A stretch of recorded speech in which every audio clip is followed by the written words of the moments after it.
আজ থেকে সরকারি বাসে মহিলাদের ফ্রি রাইড। গোটা রাজ্যে যে কোনো দূরত্বে সরকারি বাসে চেপে আজ থেকে ফ্রিতে যাতায়াত করতে পারবেন মহিলারা। তার জন্য সঙ্গে রাখতে হবে সরকার অনুমোদিত 12টির মধ্যে যে কোনো একটি পরিচয়পত্র। আমি সরাসরি এই মুহূর্তে হিমাদ্রি আমাদের প্রতিনিধি রয়েছেন আমাদের সঙ্গে।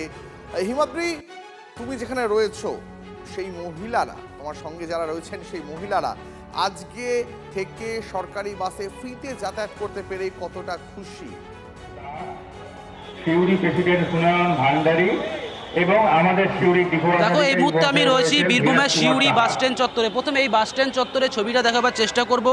এই যে সরকারি বাস স্ট্যান্ড, সেখানে কিন্তু প্রচুর পরিমাণে মহিলারা এই মুহূর্তে দেখো, এই যে টিকিট কাউন্টার, সেই টিকিট কাউন্টারের সামনেই কিন্তু প্রচুর পরিমাণে মহিলা তারা দাঁড়িয়ে রয়েছেন।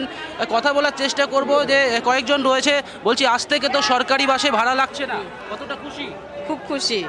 এর আগে কখনো মধ্যবিত্ত, আমরা যারা মধ্যবিত্ত সেরকম মানুষের কথা, মেয়েদের কথা কখনো কোনো সরকারই ভাবেনি।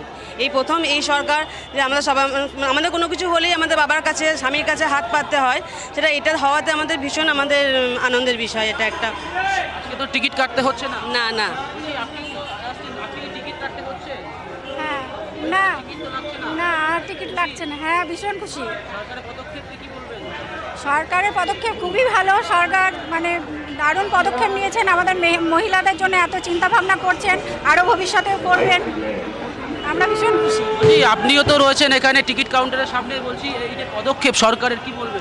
সরকারের পদক্ষেপ খুবই ভালো, তার জন্য প্রধানমন্ত্রী, মুখ্যমন্ত্রীকে অনেক অনেক ধন্যবাদ জানাই।